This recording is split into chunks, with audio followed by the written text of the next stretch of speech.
He laughed, letting the gift fall to the tiles like trash. The whole backyard went silent. I didn't say anything. I just opened my phone, took a single picture, and then locked every single transfer that had fed this family for 8 years. Some people call me cruel. They haven't seen the rest of the story, where the truth about the debt, the greed, and a legal trap snapped shut right as the final door closed. My name is Elena Whitaker. I am 36 years old. By trade, I am a software engineer for North Star Pixel Labs, where I manage a remote team responsible for logistics architecture. My world is one of logic. It is binary, clean. A line of code either functions or it fails. A system is either stable or it needs to be fixed. It is a world of defined consequences. My family is the opposite. They are a world of blurred lines, of assumed obligations, of emotional debts, and of consequences that only ever seem to flow in one direction, toward me. Today, I was deep in their world. The air in the rented backyard hung thick and wet, a typical August afternoon in Cedar Hollow, just outside Madison. The house was a duplex with a patchy lawn and a chain-link fence, the same one my parents, Ralph and Doreen, had occupied for 8 years. The air smelled of lighter fluid, charring meat, and the faint, sweet rot of crab apples fermenting in the grass near the fence. My younger brother, Cole, was holding court by the cheap charcoal grill. He was turning 30, and my parents had insisted on this party, insisted I pay for it, naturally. The cases of beer sweating on the patio, the bags of chips, the precariously stacked burgers, it all came from my account, a separate family support transfer I made every week. My daughter, June, stood beside me. She is 12, and in that awkward, beautiful phase where she is all knees and elbows and sudden, sharp insights that silence a room. She was clutching a small rectangular box wrapped in simple brown paper. This was the real reason we were here. For 6 weeks, I had listened to the scrape of sandpaper from our garage. I had smelled the faint, sharp scent of the wood-burning tool I'd bought her from an art supply store. She had practiced on scraps of pine for hours, frustrated to tears, before she was confident enough to touch the final piece. It was a small, pale wooden box. She had meticulously burned a design into the lid, a snow lake pattern she had found in one of my old college art books. It was a piece of her. It was quiet, and it was careful. It was everything this family was not. Cole finally saw us hovering by the sliding glass door. "Well, well, look who decided to show up," he called out, his voice already thick. June stepped forward, her small hands trembling just slightly. She held out the gift. "Happy birthday, Uncle Cole. I made you this." He took it from her. His hands, usually stained with clay from his studio or grease from his Jeep, were clean for the party. He held the small box between his thumb and forefinger, as if it were something distasteful, something he was afraid might stain him. He didn't look at the carving. He just shook it lightly next to his ear. He looked at me, then he looked at our father, Ralph, who was watching with a lazy, bored amusement. He looked at our mother, Doreen, who was smiling, waiting for the performance, for her boy to be charming. "What is this?" Cole asked, his lip curling. "It's a box," June whispered, her eyes fixed on it. "For, like, guitar picks or whatever." He laughed. It was a short, ugly, barking sound. "A box. Great." Then, looking right at me, challenging me, he said the words, "Cheap, worthless trash." And he opened his fingers. He didn't throw it. He didn't aim it at June or drop kick it across the yard. He just let it go. It wasn't glass, so it didn't shatter. It was wood. It hit the concrete patio with a dry, hollow clack. The sound was small, but it cut through the haze of the party and the bad classic rock playing from a Bluetooth speaker, one of the mitered corners, the one June had sanded and re-glued 3 times, split open. The backyard went silent, not for long, just for a beat, the space where a gasp should have been. I watched my father's face. Ralph didn't flinch. He just took a slow drink of his beer, a smirk of superiority hidden in the foam. My mother, Doreen, tittered, a tiny bird-like sound, as if Cole had just told a slightly off-color joke. She looked at me, her eyes full of a familiar, weary pity, as if I were the one who had made the mistake by allowing June to bring such an embarrassingly earnest thing. My own reaction was absolute zero. The heat of the day evaporated from my skin. The blood in my veins turned to slush. I felt a profound, clarifying coldness settle in my chest, a stillness I hadn't felt in years. I reached into the pocket of my jeans. My fingers brushed past my keys and closed around my phone. I didn't open my banking app, not yet. I opened the camera. I didn't frame Cole's sneering face. I didn't frame the broken box on the patio. I aimed the phone past the party, toward the driveway. Parked proudly on the cracked pavement, gleaming in the oppressive sun, was his 2018 Jeep Grand Cherokee, black, lifted, with absurdly large tires, Cole's baby. As I focused the lens, the numbers scrolled behind my eyes, sharp and clear as a line of code. 8 years, 96 consecutive months, $1,250. That was the rent for this house. The house my parents had lived in since my father's layoff became a permanent retirement he refused to call retirement. I had calculated it once, in a moment of weak anger. $120,000. That was the price I had paid for their comfort, for their security, for the privilege of being the responsible one. I pressed the shutter. A digital click. The photo was sharp. The license plate was perfectly clear. But that was just the rent. Then there was Cole. $65,000. 3 years ago, his grand vision. Furnace and frost, his artisanal pottery studio, perfectly positioned in the trendy, renovated Old Sugar Mill district, where trust fund kids and new tech money went to feel artistic. He had pie charts. He had projections of 28 to 32% profit margins. My mother had wept. This is his chance, Elena. He just needs a real start. You're so lucky. Working with computers. It's not fair. My divorce had just finalized. I was emotionally exhausted. I had my salary, a stable $118,000 a year, and I had my freedom. I was so tired of fighting them. I said yes. But I wasn't a complete fool. I had Maeve Kincaid, my lawyer, the woman who had surgically removed my ex-husband from my life, draft the loan agreement. It was not a family handout. It was an ironclad commercial loan, 5.2% interest, compounded quarterly, principal payments due on the 1st of March, June, September, and December.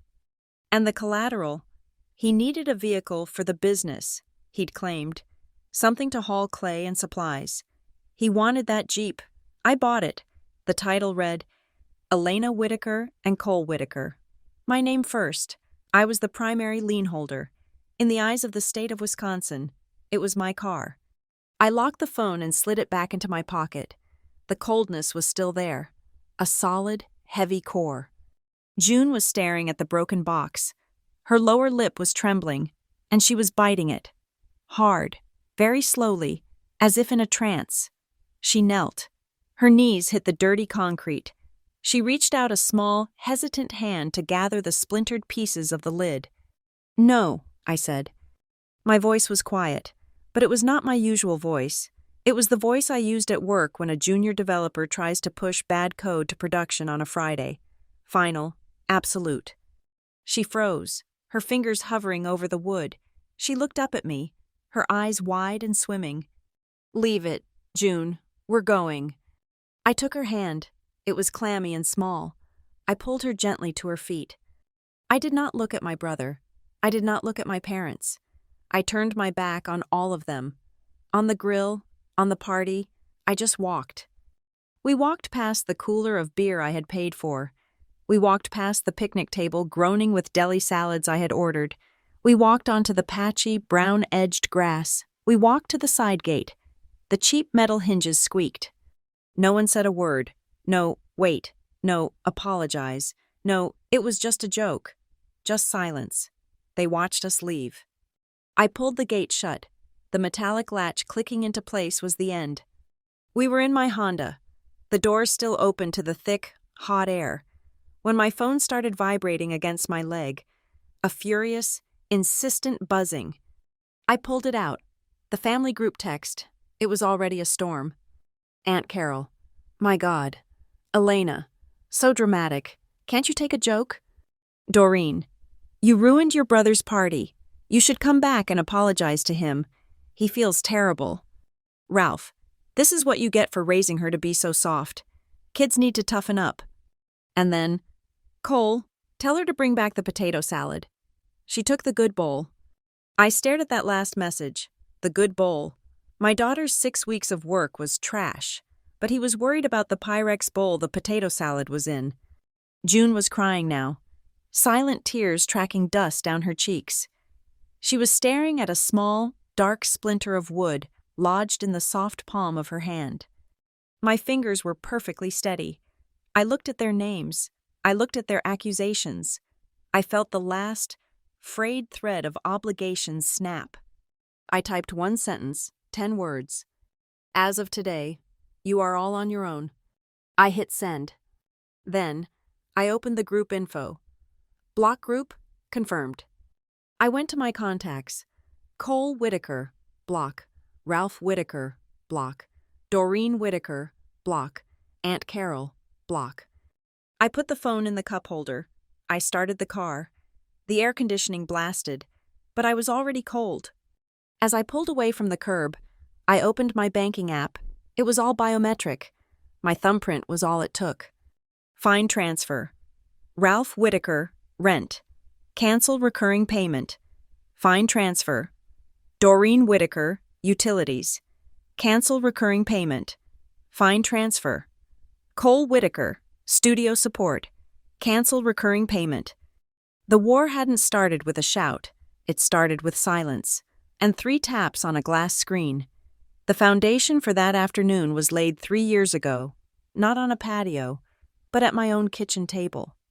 Cole had arrived with a laptop and a fever in his eyes. He smelled of expensive coffee and ambition, which on him always looked like a costume. He was performing the role of the entrepreneur. Lena, this is it, he'd said. Spreading his hands wide, he opened a presentation. It was beautiful. I'll give him that. The branding was already done. Furnace and Frost. The logo was a stylized kiln. The spreadsheets were a work of art, full of welcoming blues and reassuring terracotta reds. Every chart trended up and to the right. He wasn't just selling pottery. He was selling an artisanal experience. He spoke of workshops, corporate retreats, and exclusive online drops. He pointed to a bar graph.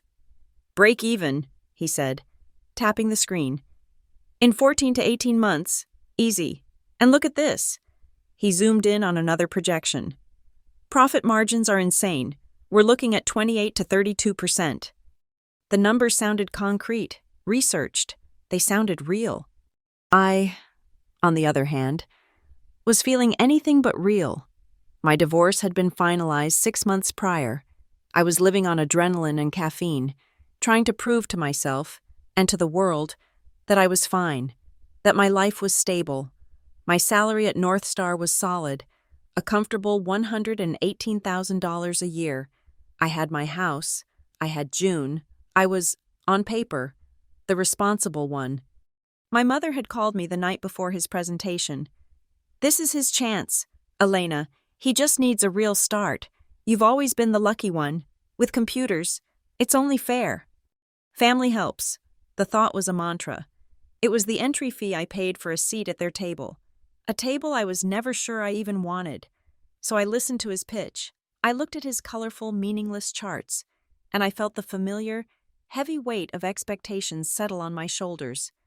Okay, I said. I'll do it. My mother cried. Cole hugged me, lifting me off the ground. My next stop was Maeve Kincaid's office. Maeve was my lawyer, a woman who communicated primarily in facts. She had handled my divorce with the precision of a surgeon. She wore sharp gray suits and had no patience for emotional arguments. I laid out the plan. He needs $65,000, I said. Maeve leaned back in her chair, her face unreadable. Elena, family loans are a terrible idea. You know that. You're not buying a brother. You're buying a defendant. He's got a solid plan. Maeve, the numbers look good. She held up a hand. I don't care about his numbers. I care about yours. You are not giving him this money as a gift. No, it's a loan. I want it back. Then we treat him like a stranger, she said. She pulled a legal pad toward her. We treat him like any other high-risk, unsecured borrower. We draft a contract. We set an interest rate. I recommend 5.2%. Compounded quarterly. We set a payment schedule. And, she paused, her pen hovering. We secure it. With what? He has nothing? He wants that Jeep, doesn't he? The one he's been begging you for, to haul supplies? I nodded. Fine, Maeve said. You will buy the Jeep. The title will be in both your names, with you as the primary lien holder, and this contract will have an acceleration clause tied to a 60-day default. If he is 1 minute late on a payment, a 60-day clock starts.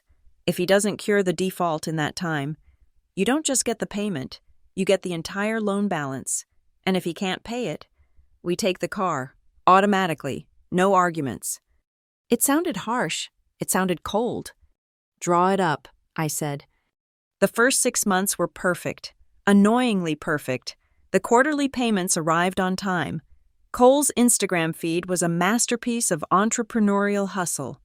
There were pictures of him, streaked with clay, squinting thoughtfully at a vase on the wheel. There were moody, artistic shots of the kiln firing, its orange glow lighting up the studio. The beast is awake, he captioned it. My parents were ecstatic, quoting his posts in the family text chat, proud of our son, the artist. I paid their rent, $1,250. I paid their utilities, $380, and I thought, maybe, this was working. Maybe this time, he was serious. Then came month 7. The payment was due September 1st. The day passed. No notification from my bank. I waited. I told myself business was hard. I waited 3 days.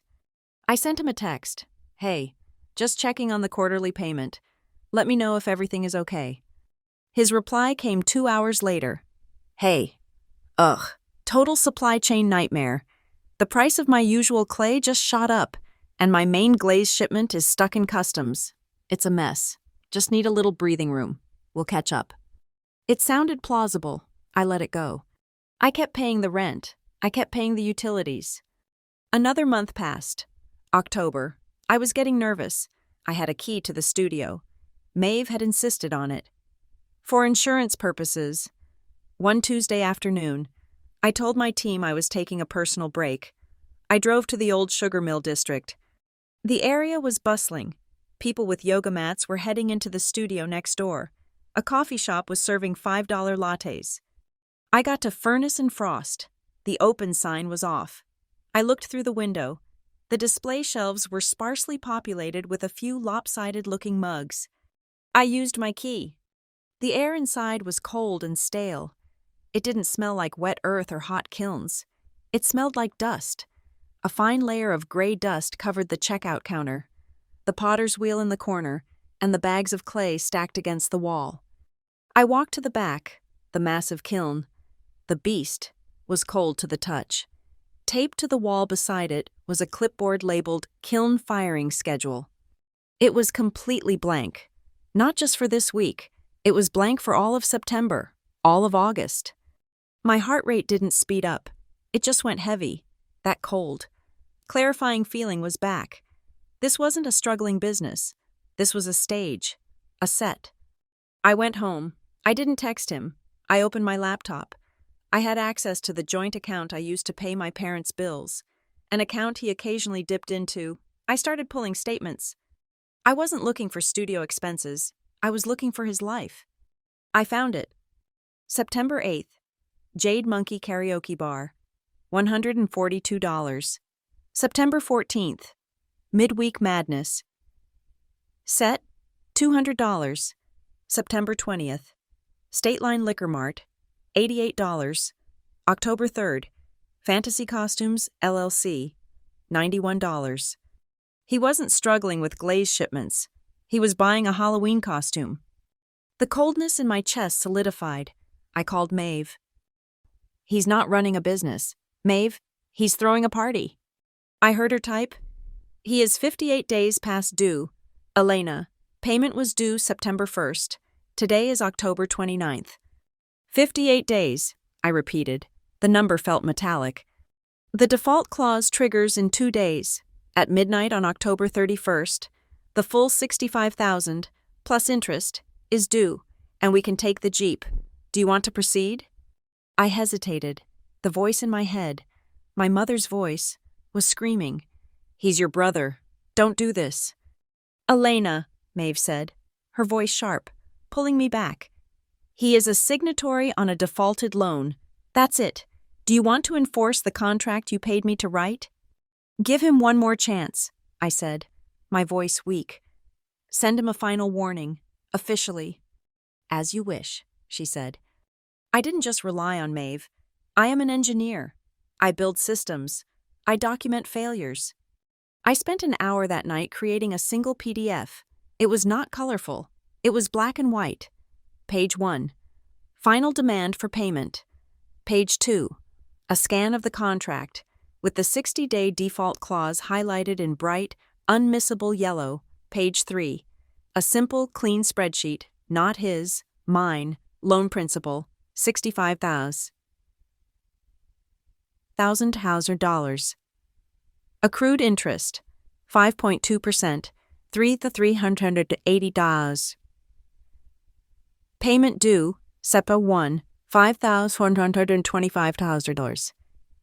Days passed. Due. 59 cure. By Oxt 31, 11:59 p.m. And on the final page, I attached the photo I had of the Jeep, gleaming in the driveway, a clear reminder of the collateral. I emailed it to him. Subject: urgent. Loan agreement default. I watched the read receipt tracker. He opened it at 10:14 p.m. He opened it again at 10:15 p.m. He opened it a third time at 10:17 p.m. He did not reply. He did not call. He did not text. Instead, at 10:30 p.m., my phone lit up with an Instagram notification. It was a new story from Cole, a black and white photo of him, sitting in the dark, his head in his hands, the picture of a tortured artist. The text on the screen read, "Working 24/7 to build something from nothing. It's poison when the people who should be cheering for you are the ones just waiting to collect. Some family only cares about money." He had seen the warning, he had seen the contract, and he had chosen to make me the villain. I picked up the phone. "Maeve," I said, my voice perfectly level. He read it. "He's defaulting. Tomorrow is day 60. Start the repossession." The default clock had expired. The 60 days had passed at midnight on Halloween. It was now November, and the entire $65,000, plus interest, was due in full. Maeve had filed the writ. Now, we were just waiting. We were predators, and the prey was still unaware he was being hunted. The business was the first lie to collapse. The owner of the yoga studio next to Furnace and Frost was an acquaintance from college. I hadn't reached out to her, but she reached out to me. A week after the default. "Hey, Elena." The email read, "Weird question. Is your brother okay? We keep hearing, partying, coming from his studio late at night, like loud music and laughing, but he's never open during the day. A few of my clients have tried to go in, and the door's always locked. Just wanted to make sure everything's all right." "Everything is fine," I wrote back. "He's just pivoting to nighttime artisanal experiences." I didn't send that. I just wrote, "Thanks for the heads up. Sarah, I'll check in on him." I did not check in on him. I checked on him. I am an engineer. I believe in data. I had already confirmed he wasn't at the studio. Now I needed to know where the asset was. Maeve had signed me up for a commercial subscription service, one usually reserved for PI firms and repo companies. It aggregates data from private parking lots and tow truck-mounted license plate readers. It was perfectly legal. I was a lien holder on the vehicle, and I was tracking my collateral. I typed in the plate number of the Jeep Grand Cherokee. The results populated almost instantly. A map of Madison lit up with pins. There were no pins at the studio. There were no pins at my parents' house. There was, however, a dense, angry cluster of red pins in an area called Lakeside Row. It was a strip of loud, expensive bars that catered to people who still thought bottle service was impressive. The timestamps were all after 10 p.m. He wasn't just partying, he was living there. He was burning the last of my $65,000 on vodka and Red Bull. The coldness in my chest, the one that had settled in at the party, felt like it was finally taking root. It was becoming structural. I was at my desk, looking at the map of his late-night activities. When June came into my office, she was holding her math homework. "Mom?" she asked. I minimized the tracker window. "Hey, sweetie, what's up? Stuck on fractions?" "No, I was just wondering, why doesn't Uncle Cole come over anymore? We haven't seen him since the party." I turned in my chair to face her. Her eyes were clear, just curious. She had bounced back from the incident with the box with a resilience that shamed me. She had put the pieces in her own desk drawer, a puzzle she hadn't decided to solve yet. I chose my words with the care of a programmer writing a critical function. "Well, honey," I said, "Uncle Cole is very busy and so am I. Everyone is just busy building their own things right now." She accepted that. It was the truth, just not all of it. She was building her knowledge. I was building a fortress, and Cole was building a spectacular bonfire of his own life. The catalyst came 3 days later. It came from an unexpected source. A cousin, one of my father's nephews, who had always been quietly sympathetic. He worked at a bank, in the consumer credit department.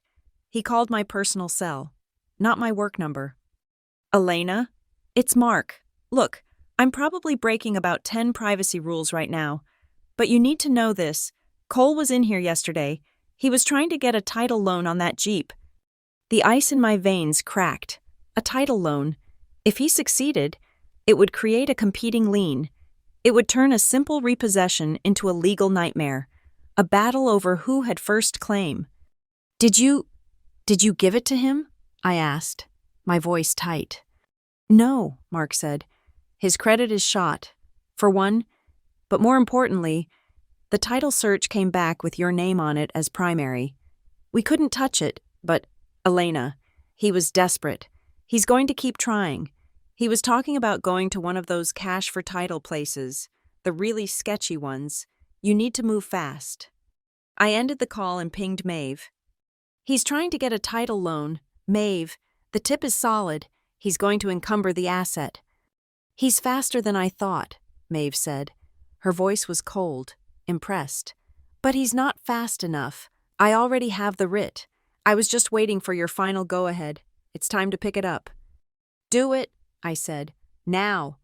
"I'll make the call," Maeve said. "I use a company called Badger Recovery. They are professional and they are bonded. They'll secure it by tomorrow morning. Where is the vehicle usually?" "Lakeside Row," I said. "But he's not stupid enough to leave it there overnight. He'll be at the studio. He sleeps there sometimes. That industrial park. It's the only other place he'd feel safe." "Badger Recovery," Maeve said. "Monday morning, 9:30. It's done." The night before the repossession was the longest night of my life. Sunday. My phone, which I had unblocked him from, just in case he tried to pay, remained silent all day. I made dinner for June. We watched a movie. We talked about her science project. It was normal. It was quiet. At 10 p.m., the phone lit up. "Cole Whitaker." I stared at it. I let it ring. It went to voicemail.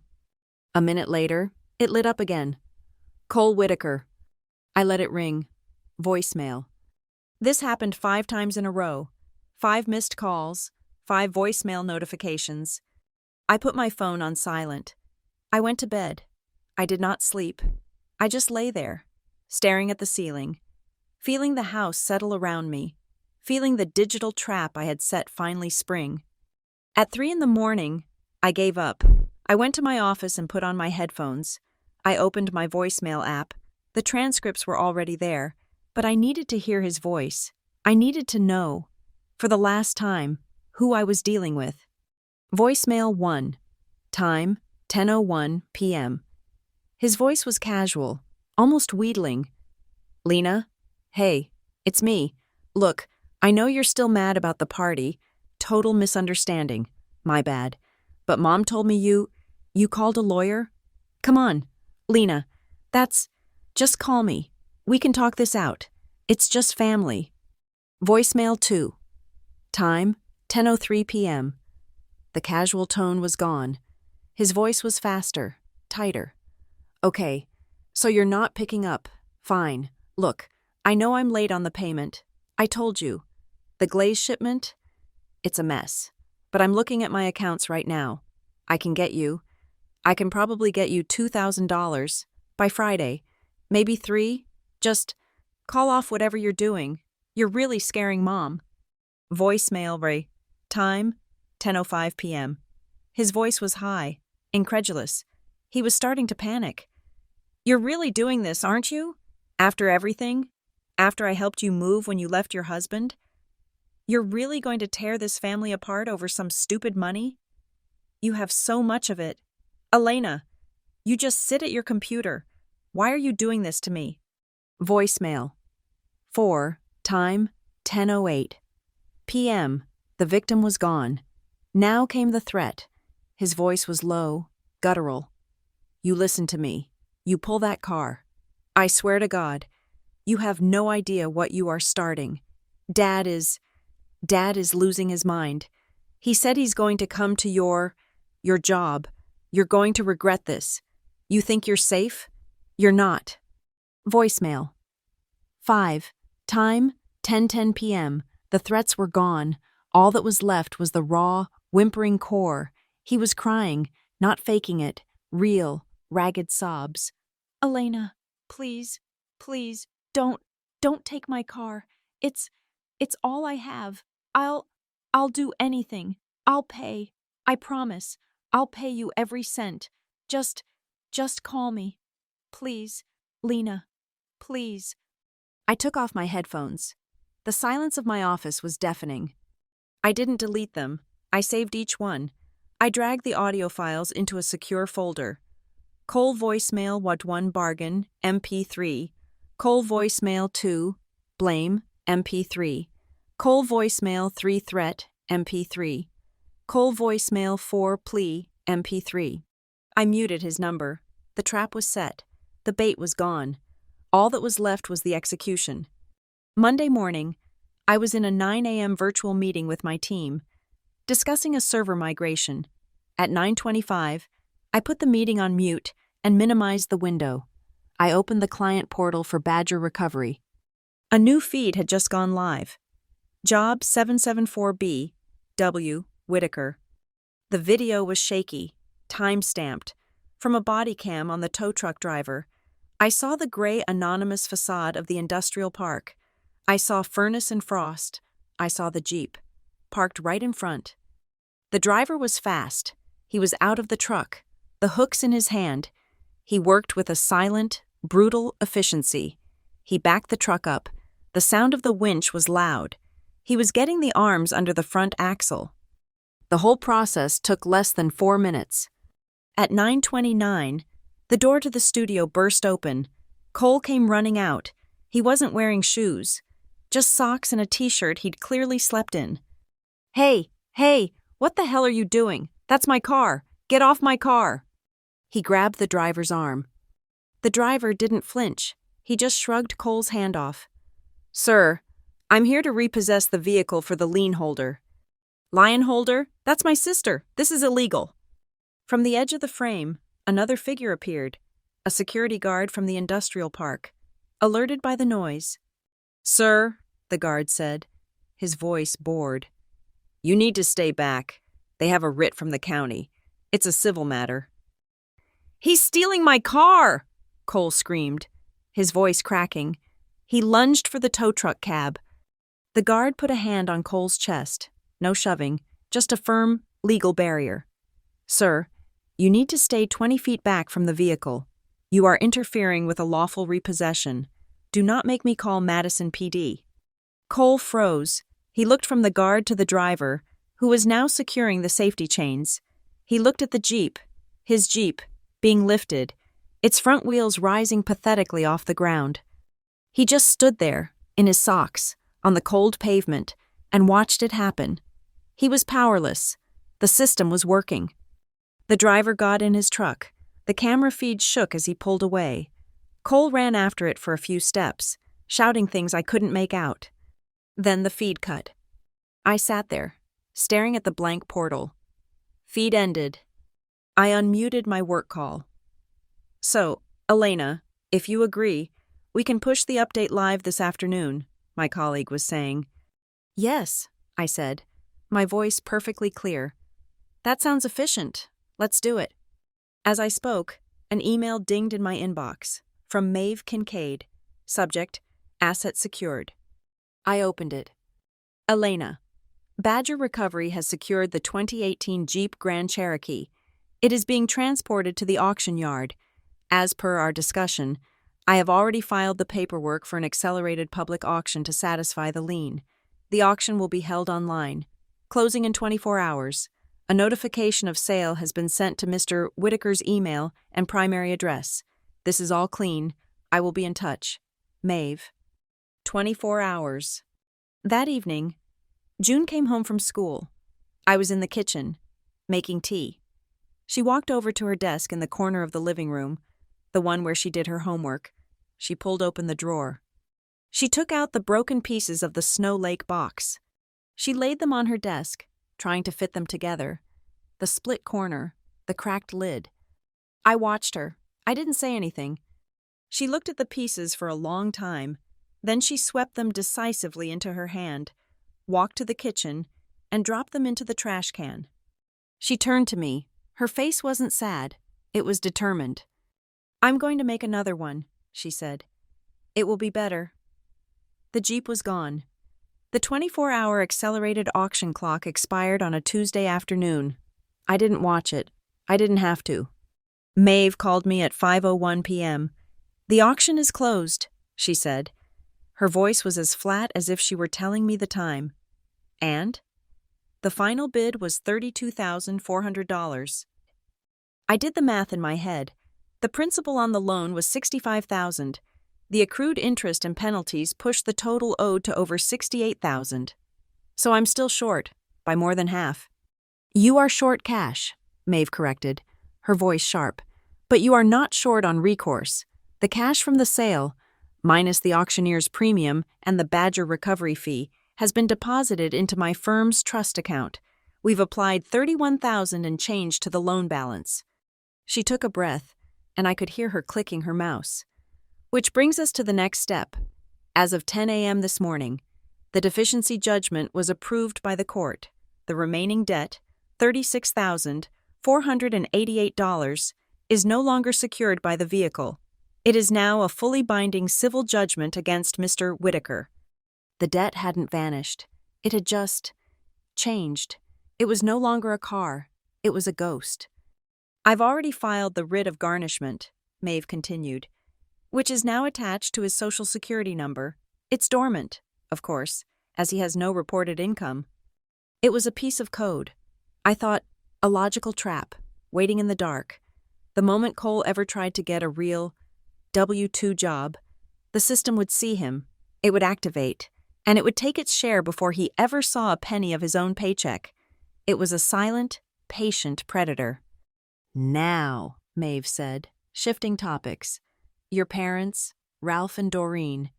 I had already stopped the transfers, the $1,250 for rent, the $380 for utilities, all of it. But I had done it in the heat of the moment, with a text message. Maeve insisted on formalizing it, on closing the door so it could never be argued it was left ajar. We need to send the notification, she said. We don't want them showing up in court claiming they were blindsided and you abandoned them. This was the white glove part. This wasn't a tearful, screaming fight. It was a legal maneuver. Maeve's office drafted the letter. It was not from me. It was from the law offices of Maeve Kincaid. acting on behalf of our client, Elena Whitaker. It was a single, terrifyingly polite page. It began, "This letter is to formalize the cessation of all voluntary financial support." It then, in a clean, bulleted list, summarized the support I had provided: 8 consecutive years of rental payments, totaling $120,000. It listed the separate, ongoing utility and household support payments. It was a balance sheet of my obligation. It concluded, "Due to a pattern of escalating harassment and threatening behavior, culminating in the events of August 24th, this non-contractual, voluntary support is terminated, effective immediately and permanently. Please direct any future correspondence to our office." A copy was sent via certified mail to the house in Cedar Hollow, the house I was no longer paying for. The reaction did not come to my personal phone, which was still a fortress of blocked numbers. The reaction, as I had deep down feared, came to my job. I was in a virtual stand-up meeting with my team when a chat window from my director popped up. "Elena, can you join a quick priority call with me and HR?" My blood went cold. I joined the video call. Sharon, our HR director, was there. She was not smiling. "Elena," she said, her voice professionally neutral. "We received a voicemail on the main North Star corporate line at 10:02 this morning. The caller identified himself as your father, Ralph Whitaker. We are logging it as a security incident." What did he say?" I whispered. My own office suddenly felt too bright. Sharon read from a transcription. He said, and I am quoting, "You tell Elena to stop this. She's destroying her family. She owes us. You tell her she owes this family." The call ended there. The tone was agitated. I felt a hot flush of shame creep up my neck. This was my world, my sanctuary, and they had just kicked in the door. "Elena," Sharon continued, "North Star takes employee safety and workplace disruption very seriously. Our corporate legal team is sending a formal cease and desist letter to Mr. Whitaker's address. It will inform him that any further contact with this office or any North Star employee will be referred directly to law enforcement." My company was building me a wall, not out of love, out of liability. My father wasn't a person to them. He was a legal risk. I had never been more grateful for corporate policy. The cease and desist letter, of course, was just a piece of paper. To my father, it was a challenge, a gauntlet thrown. They waited 2 days. It was a Thursday. I was deep in debugging a complex API string. A message from the front desk receptionist flashed on my screen. "Elena, there are 2 people in the lobby, a man and a woman. They're asking for you. They say they're your parents." I stopped breathing. The North Star campus was a modern, glass and steel building. It was secure, keycard access only. They couldn't get past the lobby. Before I could type, another message came through. Oh dear, they're holding a sign. My phone rang. It was Sharon from HR. Her voice was no longer neutral. It was hard. "Elena, listen to me. Stay at your desk. Do not, under any circumstances, go to the lobby. Building security is on its way." "The sign," I whispered, my mouth numb. "What does it say?" There was a heavy sigh on the other end of the line. It says, "Our daughter is disloyal. North Star harbors a heartless child." The shame was absolute. It was suffocating. I wanted to resign, to move to another state, to change my name. This was my professional life. This was the world I had built, the world I commanded, and they were standing in the lobby like circus performers, trying to burn it to the ground. "They are being escorted off the property right now," Sharon said, her voice firm. "They are being informed that they are trespassing. If they return, they will be arrested. We are having a patrol car monitor the employee parking lot for the rest of the day. You will be escorted to your car this evening. Are you all right?" "Yes," I said. My voice was a thread. "I'm fine. I just need to make a call." I hung up and dialed Maeve. They came to my office, Maeve, with a sign. I heard a sharp intake of breath, almost a hiss. "And that," Maeve said, "is the ball game. We have the threatening voicemails from Cole. We have the official HR log from your father's call. And now we have a documented, verifiable act of in-person harassment at your place of employment, witnessed by corporate security. So what do? We're done being defensive, Maeve said. Now, we build the fortress. I'm filing the petition for a harassment restraining order. Today. It was not a dramatic courtroom showdown. It was a stack of paper. It was evidence. The security incident report from North Star. The sworn declaration from Sharon in HR. The audio files of Cole's 4 voicemails. The bargain. The blame. The threat. The plea. The police report from the trespass. A judge reviewed the file. The order was granted. It was effective immediately. Ralph and Doreen Whitaker were legally barred from coming within 200 yards of my home. My car, June's school, or the North Star Pixel Labs campus. They were barred from contacting me, or June, by phone, email, text, or third-party messenger. The order was good for 90 days. It was renewable. A sheriff's deputy served them the papers at the Cedar Hollow house that evening. Another door, this one made of steel, had just slammed shut. The final test, the last rattle of the lock, came from Cole. He couldn't help himself. He was pure impulse. My phone rang, late that night. Unknown number. I answered. I put it on speaker. I hit record. You. His voice was a raw, shaking whisper. It wasn't loud. It was full of a venom so pure it was almost beautiful. You bitch. You took my car. And now, you got a restraining order? On Mom and Dad? You're really going to put your own mother in jail? I said nothing. I just let the recorder capture the silence. You think this is over? He hissed. You think you can just cut us out? He was choking on his own rage, unable to land on a coherent threat. I hung up the phone. I saved the recording. I labeled it Cole Violation 1. I emailed the audio file and the timestamp of the call to Maeve. Maeve forwarded it to the Madison Police Department, along with a copy of the restraining order, which Cole had just violated by contacting me on his parents' behalf. A patrol car paid him a visit. Because it was a first offense, he wasn't arrested. He was issued a fine, a civil citation for harassment, a permanent mark on his record. After that, there was nothing. I sat in my home office. My inbox was clean. My phone was silent. There were no more explosions. There was no more drama. Every emotional argument had been met with a legal document. Every desperate, boundaryless attack had been countered with a filed report. I hadn't yelled. I hadn't cried. I had simply compiled. All the doors were closed, and for the first time in my adult life, I could hear the silence. The silence that followed the storm was absolute. It was a new element, a physical presence in my home. For the first few days, it felt like a vacuum, a space where the noise was supposed to be. I kept checking my phone, but the screen remained dark. The family text thread was inert. My blocked numbers list was a digital graveyard. June seemed to feel it too. She was quiet, but not in the wounded, fragile way she had been at the party. It was a watchful, processing quiet. A week after the last restraining order was served, she was at her small desk in the living room. I had bought her a new lamp, one with an articulated arm and a bright, focused LED bulb. She clicked it on. The beam of white light cut through the evening shadows, illuminating her hands. She had a small piece of balsa wood, shaved so thin it was almost translucent.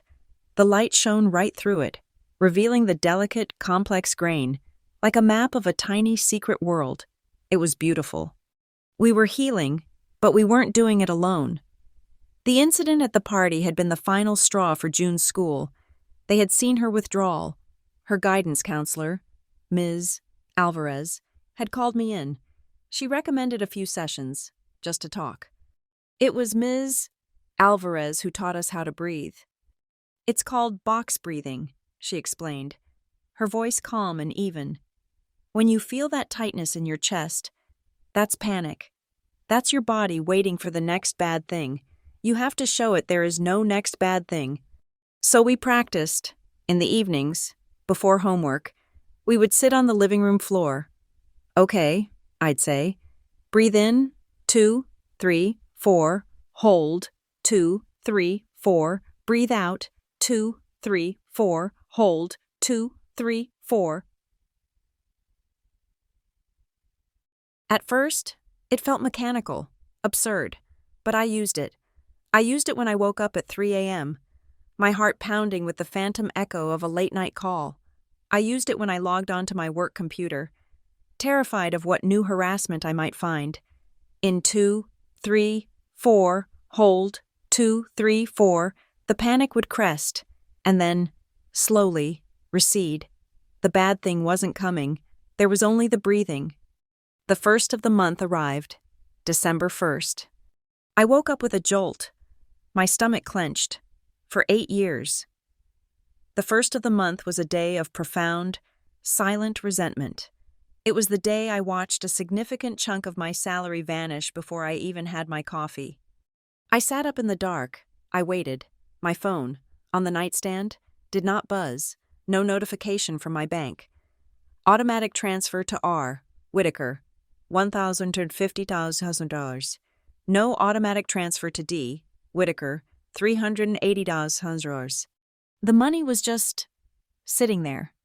I went to my home office and logged into my bank account. The numbers on the screen looked wrong. They were too high. The full amount of my paycheck was present and accounted for. $1,630 that was not mine anymore was, in fact, mine. I stared at it. That money was the price of admission, the cost of being the good daughter, and it was sitting in my checking account. I opened a new tab. I opened a high-yield savings account and a 529 college fund, both in June's name. I transferred the entire $1,630 into it. Then I set up a new recurring transfer, my recurring transfer, from my account to hers. My mornings were no longer about them. They were about her. The silence also taught me a new vocabulary. The most important word was no. I had never been good at it. My no was always a no because, or a no, I'm sorry, it was an invitation to a negotiation, a debate I always lost. A week later, a colleague at North Star, a well-meaning guy named Mark, sent me an instant message. Hey Elena, a few of us are doing a weekend ideation sprint for the new platform. Totally optional. But it would be great to have your brain there. Say, Saturday at 10 a.m.? The old Elena would have felt the trap instantly. The totally optional that wasn't. The great to have your brain that meant, we need you to do the work. I would have sighed. I would have felt the familiar, bitter sting of being the reliable one. I would have said yes, and my weekend with June would have been ruined. I looked at the message. I performed one cycle of the box breath. I typed, Thanks for the invite, Mark, but I'm not available. I hit send. My hand was shaking. I waited for the follow-up. The why not? The come on, just for an hour? My screen flashed. It was Mark. No problem. Catch you Monday. I stared at the screen. That was it. He had asked. I had declined. The world had not ended. My reputation was not ruined. It was just a transaction. A simple, clean, binary exchange. No was a complete sentence. I felt a rush of power so giddy I almost laughed out loud. That weekend, instead of being in a pointless meeting, June and I went to the garage. It was cluttered with old tires, boxes of my college textbooks, and spiders. It was also, I realized, wasted space. What do you think? I asked her. Should we build a real workshop? Her eyes lit up. We spent all of Saturday cleaning. We hauled out the junk. We swept away years of dust and cobwebs. I bought a second-hand workbench and a set of pegboards.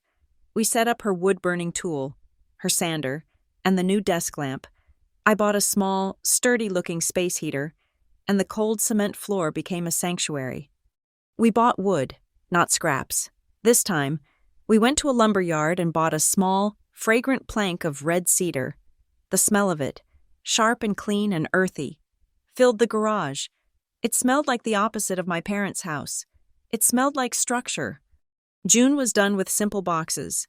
She had a new book from the library. She was designing a box with a sliding, hidden dovetail lid.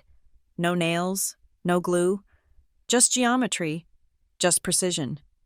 She was learning how wood could lock itself together, how strength could come from a perfect fit, not from force. I watched her. Her tongue stuck out in concentration, her hands steady. She was healing, too.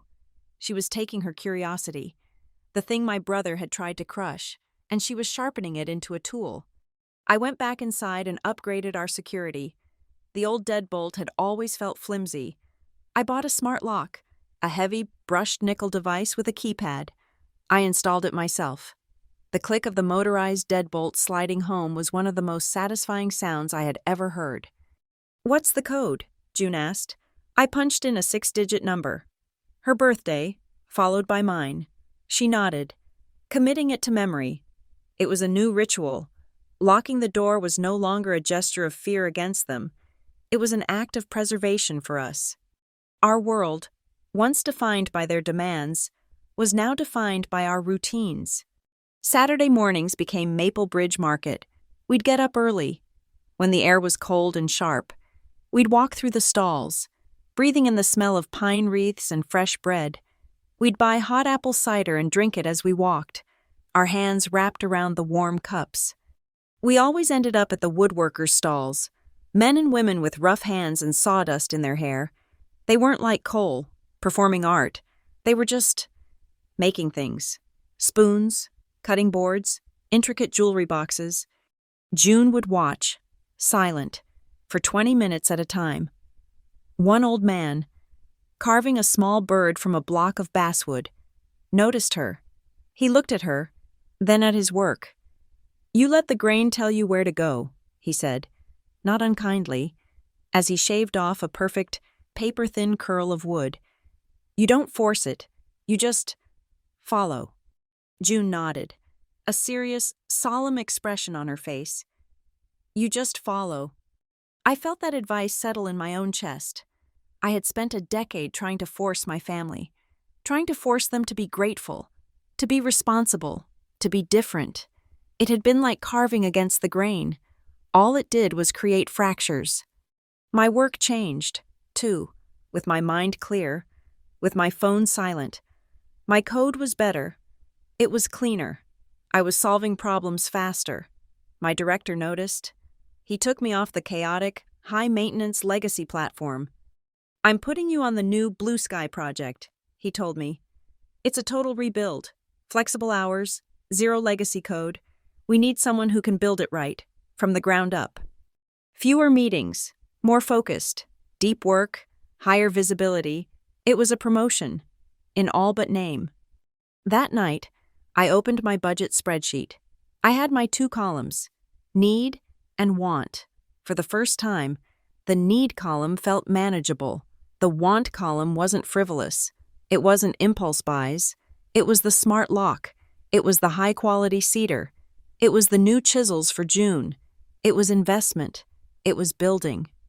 The peace in our house began to find its own soundtrack. It was no longer the vibration of a hateful text. It was no longer the sudden, shrill ring of a phone call demanding, always demanding. The new sound of peace was the gentle, rhythmic shh, shh of sandpaper coming from the garage. It was the sound of the tea kettle whistling, a shrill, happy sound that meant the day was ending. It was the quiet click-clack of my own keyboard, my code compiling without errors. I walked into the garage that evening. The space heater was humming. June was holding 2 small pieces of cedar. She slid them together. They met at a perfect, seamless 90-degree angle, a box joint. She looked at it, at the invisible, perfect fit. She ran her finger over the surface, smooth as a frozen lake. She didn't look up, but she smiled. And the sound of that small, private smile was the most beautiful sound of all. The fortress I had built was sound. The walls were high, the locks were new, and the silence was deep. But the world I had built it in was small. I had only secured myself and June. I had not, and could not, control the fallout. The first tremor came not as a shout, but as a leak. I had blocked my parents, my brother, and the most toxic of their enabling relatives, but I had not blocked Aunt Jody, my mother's sister. She was a woman who existed in a state of perpetual, low-grade panic, and she treated her email inbox as a public square for all family drama. An email arrived. The subject line was, FWD, urgent, family crisis, please pray.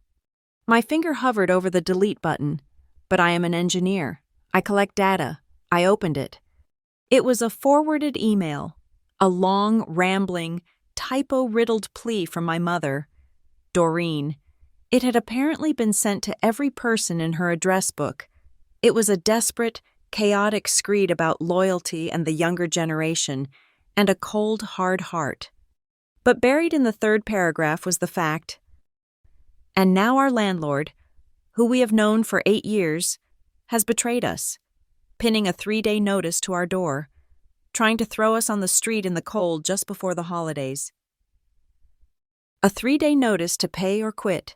The legal process had begun. My non-payment on December 1st had been the trigger. The landlord, who had received my direct deposits for 96 consecutive months, had not received one for December. He had, correctly, assumed the tap was off. Attached to Aunt Jody's email was a flurry of replies, blame, mostly. How could Elena do this to them? She's always been selfish. She has so much. Why can't she spare? I read them all. I felt nothing. No anger, no guilt. It was just information. I created a new folder in my email client. Fallout. I dragged the email chain into it. I did not reply. I did not call the landlord. I did not intervene. I went back to debugging the Blue Sky project. The real revelations, however, were not about the present. The silence was acting like a solvent, dissolving the lies of the past. Aunt Jody called me 2 days later. I almost didn't answer, but my new policy was to gather data. Elena? Her voice was thin, reedy. Your mother is telling everyone you're letting them freeze, that Ralph is... I'm not having this conversation. Aunt Jody, I said, my voice flat. I'm sure the email was clear. I'm not involved. No, I know, she said, a little too quickly. I'm not calling about that. I'm calling because, well, I feel like I've been part of a lie, and I feel terrible. I waited. It's about Cole, she whispered. That money you gave him, the $65,000. What about it? He told us all. He told your parents that he needed it for a special kiln and imported German glazes. He said that's why it was so expensive. That's what he told me, too, I said. It was in his business plan. I heard her take a shaky breath. Elena, that was a lie. All of it. He bought a kiln. Yes, a cheap second-hand one, for maybe $3,000. The rest? He bought a professional DJ setup, 2 turntables, a mixer, those giant speakers. He told us he was going to be a music producer. He said it was his real passion. I felt the blood drain from my face, not in shock, in recognition. The karaoke charges, the late-night music from the studio. It wasn't just a party. It was a different fantasy. He hadn't just failed at the pottery business. He had never even started it. He had committed wire fraud. And, she continued, the confession pouring out of her now. Do you remember that charity gala he said he was DJing? The one he needed to rent a tux for? I remember the charge on the family account, I said. It was a fake wedding party for his friend, Mike. They rented a hall. They faked the whole thing, just to spend the money and post it on Instagram. He transferred $5,000 to his friend and labeled it catering deposit, so you wouldn't get suspicious if you looked at the account. I was silent. I was looking back at my old bank statements in my head, at the spreadsheets, at the lies, nested inside lies, like a set of Russian dolls. The artist, the entrepreneur. It was all a costume. Underneath, there was just a hollow, grasping child. Thank you, Aunt Jody, I said, my voice a whisper. That is clarifying. I hung up. I pulled up the original loan application, and there it was. The line item: imported glazes and specialized equipment, 25,000. I saved Aunt Jody's voicemail. I dragged it into the Fallout folder. When the private begging failed, the public shaming began. My mother, realizing that the extended family was either broke or unwilling, took her case to the Supreme Court of Public Opinion. Facebook. I only found out because a colleague at work, a different one, sent me a hesitant message. Hey, Elena, you might want to look at your mom's Facebook page. It's a lot. I didn't have an account, but I used a browser in incognito mode. Her page was public. It was a long, rambling, unpunctuated post. It was a photo of my father, looking frail and confused, a photo I recognized from 5 years ago, when he had the flu. The caption was a masterpiece of manipulation. This is my husband Ralph, a good man who worked his fingers to the bone for his family. Now he is sick, and our daughter Elena Whitaker, who works at North Star Pixel Labs, has decided she is too good for us. She took her brother's only car, and now she is letting us be evicted. She's pushing her own father out on the street. We have nowhere to go. I guess a big fancy computer job means you can forget the people who raised you. Please share this so everyone knows what a cold, heartless person she is. I read it, and I read it again. I waited for the familiar sting of shame. It didn't come. All I felt was that cold, structural certainty. She's lying. And apparently, I wasn't the only one. The post had been up for 3 hours. The comment section was not what she had intended. A woman I vaguely recognized, our old neighbor, had commented, "Doreen, is this the same daughter who's been paying your rent for, 10 years? Another, "Didn't Cole just have that brand new Jeep? What happened to that?" A third, "Ralph hasn't worked to the bone since the plant closed in 2011.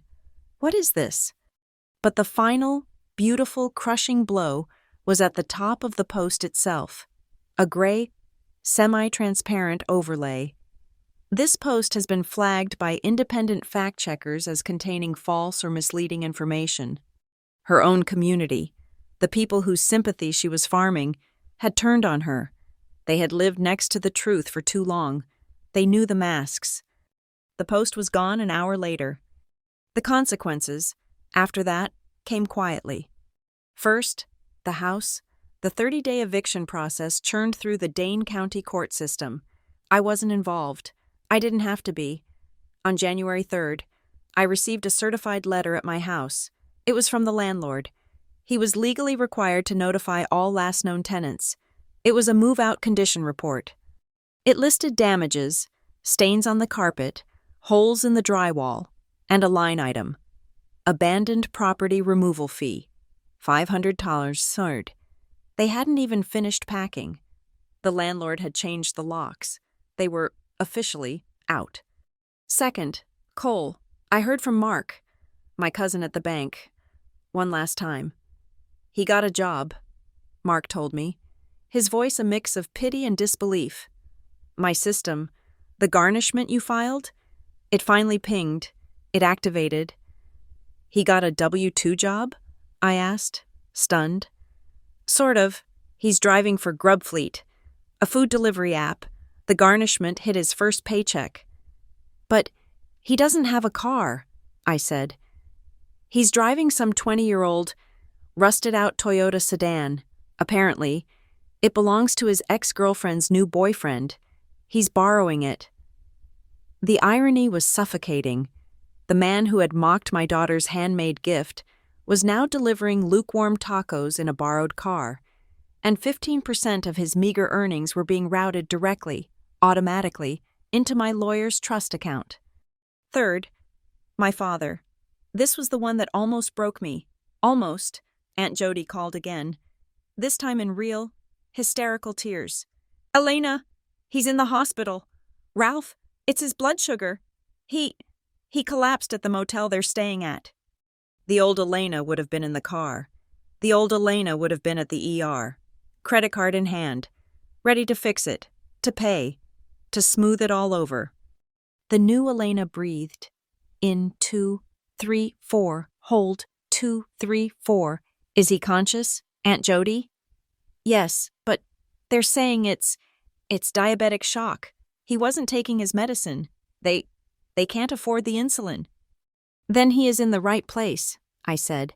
The hospital will stabilize him. But the bill! Elena, the bill! They have nothing.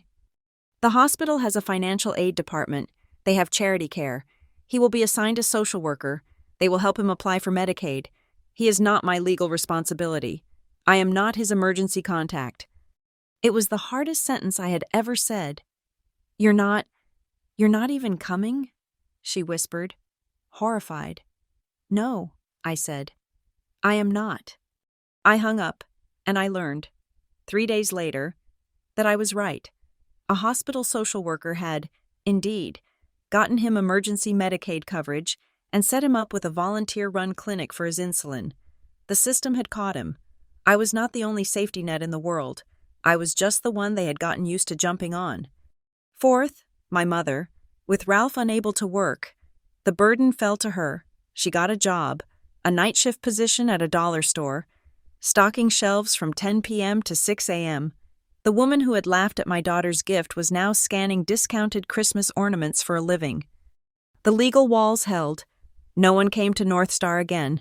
The restraining order was a silent, invisible fence, and they had finally learned it was electrified. The extended family saw. They saw the public humiliation. They saw the eviction. They saw the hospitalization. And they saw, most clearly of all, that I had not budged, not 1 inch. The bank of Elena was closed. The vault was sealed.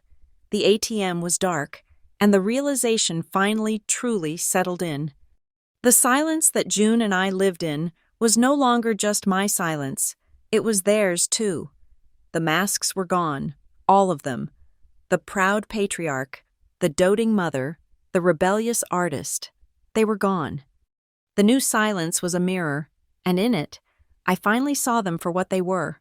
Just 2 tired, broken old people, and their son, a hollow man-child, driving a stranger's car.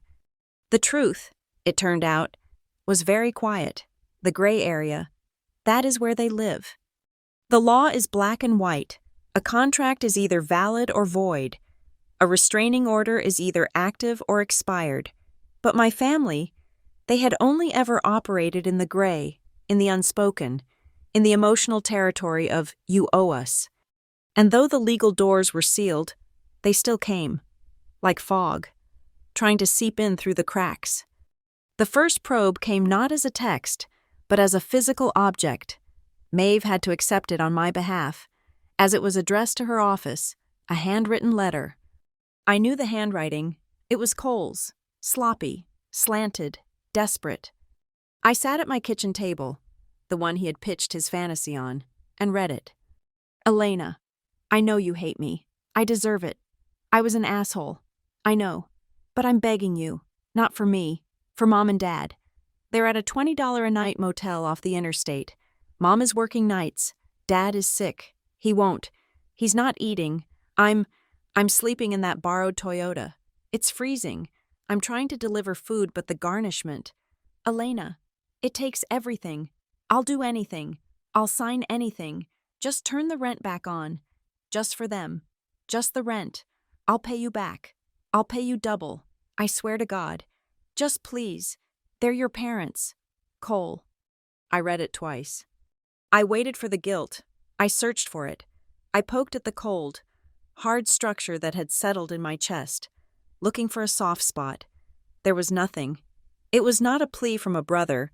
It was a ransom note from a stranger. It was a threat. If you don't pay, these 2 people you are supposed to love will suffer. It was the same tactic. It was just wrapped in desperation instead of entitlement. I folded the letter. I walked to the kitchen. I lifted the lid on the recycling bin. I placed the letter under a crumpled circular for a grocery store and let the lid close. I did not reply. The real test came later that evening. The house was quiet. The sound of peace was the click, click, click of June's laptop keys as she researched something, and the shh of my own as I worked. She stopped typing. Mom? I looked up from my screen. Yeah, honey? She was staring at the wall, at a framed photo from a long time ago. A trip to the lake, all of us, smiling, a fiction. Do you miss them? She asked, her voice small. Grandma and Grandpa? The letter in the recycling bin was nothing. This was the moral ambiguity. This was the gray. How do I answer my daughter, whose heart is still whole, whose capacity for forgiveness I have not yet destroyed? I took a slow, measured breath. I started, and I chose my words with surgical precision. I miss the idea of them. I miss the grandma and grandpa I wanted them to be. I miss the people I thought they were, a long time ago. I turned my chair to face her fully. But the people they are now, the people who watched your uncle break your gift and laughed, the people who came to my work with a sign to try and hurt me? I shook my head. No, honey, I don't miss them at all. She seemed to accept that. She nodded, a small, quick, adult-like gesture, and she went back to her research. My world, the one they had tried to burn down, was not just surviving, it was thriving. My work on the Blue Sky project had been noticed. My code was clean. My documentation was immaculate, and my leadership of the small virtual team was efficient. My director called me for a one-on-one. Elena, he said, I'm not just impressed. I'm building a new team, a permanent special projects advisory group. It's a consulting role, fast-tracked, to advise other teams on how to adopt the new architecture, high level, less debugging, more strategy. He paused. We want you. It comes with a new title, and it comes with a significant grant of new stock options. More security, more stability, more distance from the financial precipice they had always tried to keep me on. I had spent so long treading water, holding them up, that I had never realized I could just let go and swim. June was building too. She had finished her second box. It was beautiful, made of cedar and pale maple. But it was more than that. Her best friend, Chloe, came over. Wow, June, Chloe said. That's, like, professional. The joints are perfect. Thanks, June said, a quiet pride in her voice. But that's not the secret. The secret? June smiled. She pressed her thumb against a tiny, almost invisible knot in the wood grain on the side. There was a faint snick, a hidden wooden latch released. The lid, which had appeared to be solid, slid smoothly to the side, revealing a small, velvet-lined compartment. Chloe gasped. You made that? How? Geometry, June said, simply. While we were building, they were still trying to find a crack in the wall. Cole, realizing his direct plea had failed, tried to get clever. He tried to find a loophole in the restraining order. An email arrived in my inbox. The sender was Sarah J91. The subject, a plea from a friend. I opened it. It was from his ex-girlfriend, the one whose new boyfriend's car he was borrowing. Elena, I know you don't know me, but I am a friend of Cole's. He's not allowed to talk to you, but he's really worried about his mom. I'm a mother too, and I can't imagine. Doreen is sick. She's not doing well. She needs her daughter. She needs you. Cole is just trying to... I stopped reading. It was a third-party violation, a contact by proxy. I didn't reply. I didn't engage. I saved the email as a PDF. I attached it to a new message to Maeve. Subject, Violation Attempt 2, Cole Whitaker. The response was a police visit, not to Cole, this time, to Sarah. A warning, explaining that she was now dangerously close to being an accomplice in a criminal harassment case. The emails from Sarah J91 stopped. The next probe came from a different angle, the angle of reason. A cousin I hadn't spoken to in years, Brian. He had always been a hustler, a guy with a new multi-level business every 6 months. He called. I answered, not recognizing the number. Elena, it's Brian. How are you? His voice was too slick, too friendly. I'm busy. Brian, what is it? Look, I know. I've heard things. It's just, It's a terrible situation. This family is falling apart. I wanted to reach out, as a neutral party. I want to propose a formal mediation. You, your parents, me, we get in a room. We talk this out. We heal these wounds. I almost laughed. I'm not interested in mediation. Brian, come on, Elena. Don't be so cold. Family is everything. We can find common ground. And hey, speaking of common ground, while I have you, I'm actually launching a new lifestyle venture. Artisanal scented candles. Birchwood and embers. The projections are incredible.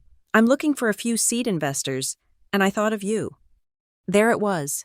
The mediation wasn't an act of peace. It was a sales pitch. That's all I was. That's all I had ever been. A wallet, a resource, an untapped line of credit. No, I said. No? He asked, confused. No to the mediation, or no to the candles? No, I said again, and I smiled. It was a full, complete sentence. It's the answer to both. Goodbye. I hung up. I blocked his number. The final probe was the most dangerous. It was the one that aimed below the legal documents, below the logic. It aimed for the blood. It was a text. From another new, unknown number. It was from my father. Ralph. It was one sentence. You can't cut blood. I stared at the words on the screen. That was it. That was the entire argument. The alpha and the omega of their philosophy. That biology was a binding contract. That because I shared his DNA, I was his property. That I owed him my comfort, my salary, my future, and my daughters. All because of an accident of birth. You can't cut blood. I felt a cold. Final clarity. I took a screenshot. I saved the image. I forwarded it to Maeve. Violation attempt 3, Ralph Whitaker. Then I called her. They'll never stop, I said. There was no question in my voice. It was a statement of fact. As long as I'm alive, they will see me as their property. I know, Maeve said. Her voice was grim. That text from your father is primal, which is why we have to take the last step. It's not just about protecting you, Elena. It's about protecting June. What do you mean? I mean you need a will and a living trust, now. The thought hit me like a physical blow. If something happened to me, if I was in an accident, they would be the default next of kin. They would petition for custody of June. They would get my house, my 401k, the North Star stock options. They would drain her college fund in a month. They would take her, and they would break her, just as they had tried to break me. They'd contest it, I whispered, horrified. Of course they would, Maeve said, her voice like ice. They would claim you were of unsound mind or unduly influenced by me, which is why we are going to make this airtight.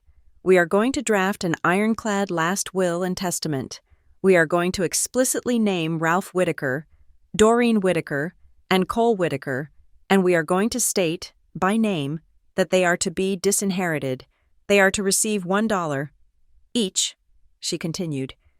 And we are going to set up a living trust, with June as the sole beneficiary and a trustee of my firm as the executor, to manage it until she is 25. And you are going to sign it, in my office, in front of 2 witnesses and a notary, on the same day that you receive a full letter of capacity from a licensed psychiatrist. We are going to build a firewall so high and so thick that not even blood can seep through. Book it, I said. Book all of it, today. I sat in Maeve's conference room. The psychiatrist had been a kind, sharp woman who understood immediately. The witnesses were paralegals. I held the pen. I looked at the line where my name would go. I was not just signing a document. I was severing the final tie. I was answering my father's text. You can't cut blood. I pressed the pen to the paper. Watch me. My hand was perfectly steady as I signed my name. Every door was locked. Every loophole was sealed. Every path, past, present, and future, was closed. The fortress was complete. The fortress held. The silence was deep, and for many weeks, unbroken, the final desperate attempts to breach the walls, the handwritten letters, the third-party pleas, the primal texts, had all failed. They had been met, recorded, and filed. But the desperate are endlessly creative. An email arrived in my inbox. It was not from a Whitaker or any known associate. The sender was info@stoneandsparrow.com. The subject was Community Partnership Proposal, Stone and Sparrow Studios. My fingers hovered over the spam button, but I am an engineer. I analyze threats. I opened it. The email was professionally formatted, full of the slick, empty marketing language Cole had always loved. Dear Ms. Whitaker, we at Stone and Sparrow Studios, Madison's newest artisanal collective, are reaching out to local leaders to propose a community partnership. We believe in the power of art to heal. We are launching a new weekend workshop series for at-risk youth and children from single-parent homes, and we would be honored to have you as a founding sponsor. I scrolled down. My blood ran cold.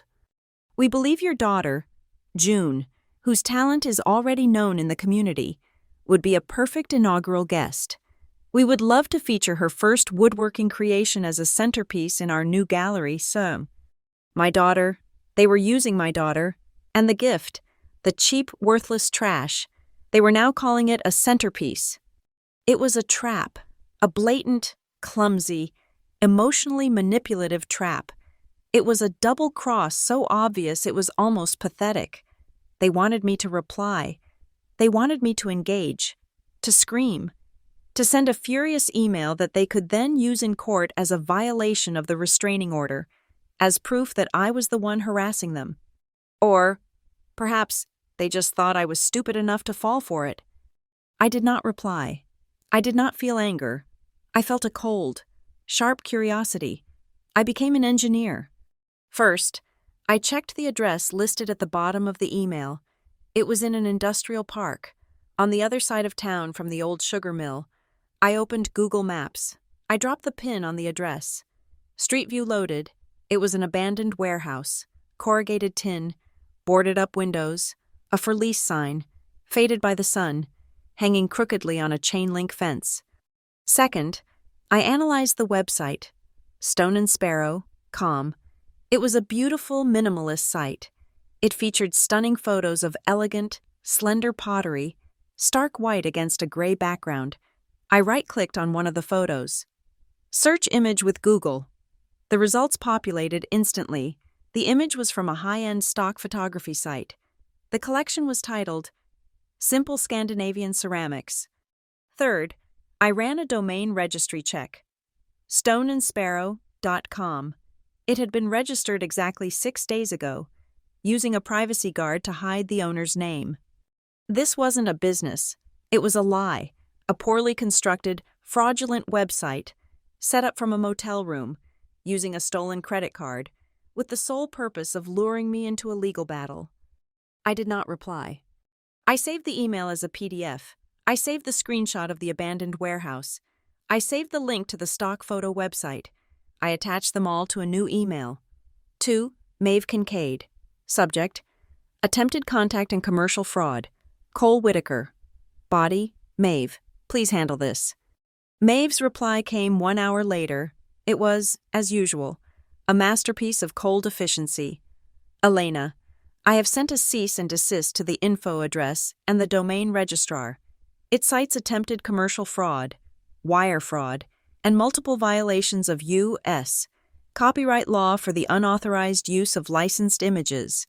The letter also states that this attempt to contact you, using your minor child as leverage, has been logged as a further violation of the harassment order.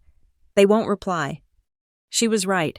The website stoneandsparrow.com was offline by midnight. But here's the real double cross.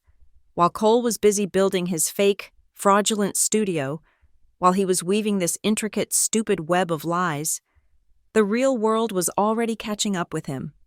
He was right about one thing. He was desperate. The Grub Fleet gig, driving that borrowed sedan, wasn't paying enough to cover gas and the garnishment. He needed something more. He got a real job. I didn't even know it until I checked the trust account Maeve had set up, the one that received the judgment payments. I checked it once a week. It had been For months, a string of zeros. This week, it was not. A deposit, dated 2 days ago. Origin, Madison Express Courier. Payroll deduction, $78.14. $78. It was a laughably small amount. It was a drop in the ocean of the $36,000 he still owed me, but it was there. He had signed on as a contracted driver for a local logistics firm. He had signed a W-2.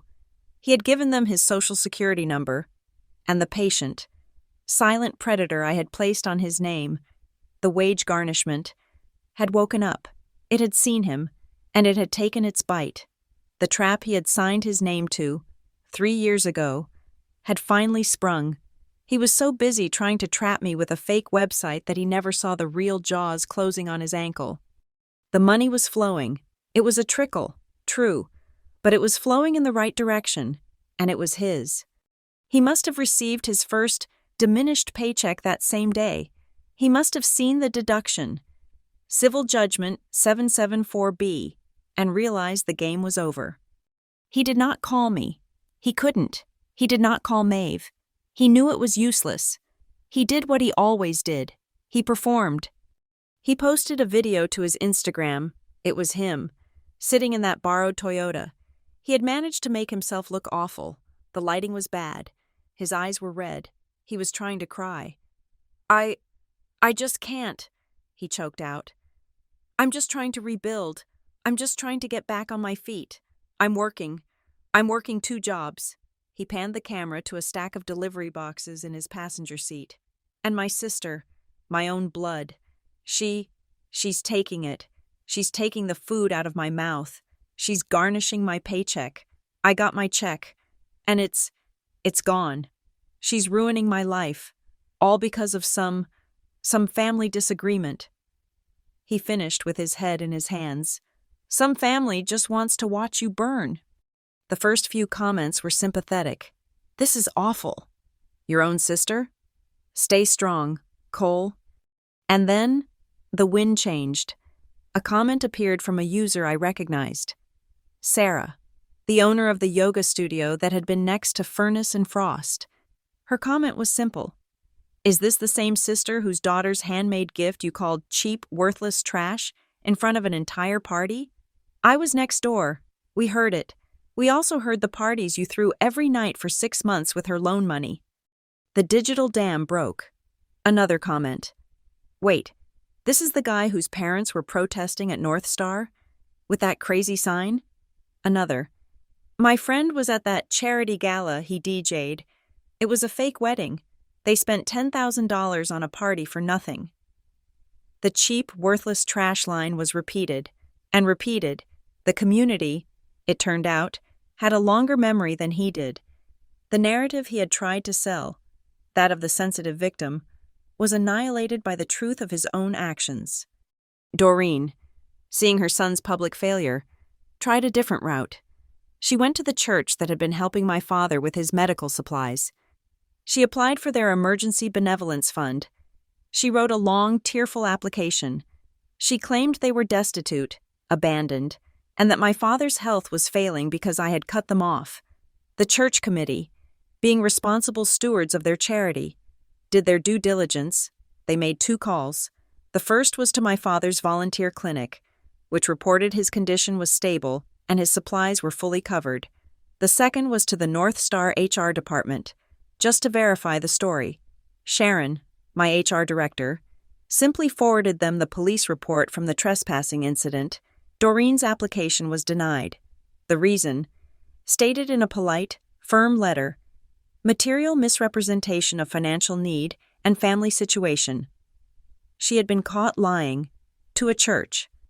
The final, desperate volley came from Brian, the cousin with the candle business. Furious at his rejection, he decided to become Cole's champion. He posted a long rant on his own Facebook page. The truth about my cousin Elena, it was a flood of accusations, that I had promised to support my parents forever, that I had trapped Cole in a predatory loan. He even posted screenshots of what were clearly fabricated text messages, where I supposedly said, I hope they end up on the street. I read it all. I felt the familiar coldness. I did not reply with a single word. I went to my fallout folder. I found the original, signed loan agreement, loan tax agreement C. Whitaker, PDF. I found the bank statement, showing the $65,000 transfer, followed by the single quarterly payment he ever made, followed by 3 years of default, payment history, PNG. I found the screenshot of his old Furnace and Frost Instagram, bragging about the beast of a kiln, juxtaposed with the invoice for the DJ turntables Aunt Jody had told me about. Studio Versa DJ, PNG. I posted them all, as a single, public comment under Brian's rant. I added no caption, no explanation, no emotion, just the facts, just the paperwork. The post was deleted by Brian within 20 minutes. Cole's Instagram video was reported by so many people for harassment and bullying that his account was suspended. The digital attacks had failed. While their world was collapsing, June's was beginning. She had finished her third box, the one with the secret latch. It was made of maple and walnut, and the sliding mechanism was so smooth it felt like it was oiled. She had, on her own, filled out the application for the Dane County Junior Artisans Fair. She packed the box in an old shoebox with a towel, and we dropped it off at the community center. 2 weeks later, an email arrived. It was not from a lawyer. It was not from a bill collector. It was not from a blocked number. It was from the fair committee. Dear Ms. June Whitaker, we are pleased to inform you that the judges were exceptionally impressed with your entry. The Maple Secret, your piece has been selected as a finalist in the Youth Woodworking Division. We congratulate you. I called her into the office. I turned the monitor so she could read it. She read the words. A slow, bright, unstoppable smile spread across her face. The wind had, indeed, changed. I was learning that the truth didn't need to yell. It didn't need to perform. It just needed the receipts. The fortress I had built in Madison was a good defense. But a fortress, by its nature, is still a prison. It's a place you build to keep the world out. I realized, in the silence, that I didn't want to just be safe. I wanted to be free. We moved. My promotion to the advisory team at North Star came with flexible geography, and my old house, the one I had fought to keep in the divorce, sold in 2 days in the hot market. The equity was enough. I bought a new house, a small one, an hour north. The town was called Birchfield. It was little more than a main street and a collection of houses nestled in the trees. Our new house was a dark blue cottage, and the backyard wasn't a yard at all. It was a pine forest. The air smelled different. It didn't smell like suburbs, like cut grass and car exhaust. It smelled like damp earth and resin. We were building a new life, brick by brick. The first weekend, I didn't unpack. I went to the local nursery and bought 3 young blueberry bushes. I dug my hands into the soil behind the house, soil that was mine, soil that held no memories. It was an act of permanence. In the garage, June was building too. She had claimed the space. It was smaller than the old one, but it was hers. I watched from the door as she measured and sawed a piece of pine. She was building a simple, sturdy rack to hang on the wall, with pegs and slots for her chisels, her hammer, and her wood-burning tool. She was organizing her new world. My world was organizing. 2. My new role at North Star was less about firefighting and more about architecture. I was assigned to mentor 2 new junior developers, recent graduates who were sharp, eager, and blissfully unaware of my personal history. They didn't know me as the woman with the family drama.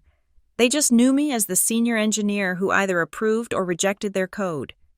My hours, once a rigid 9 to 5, became my own.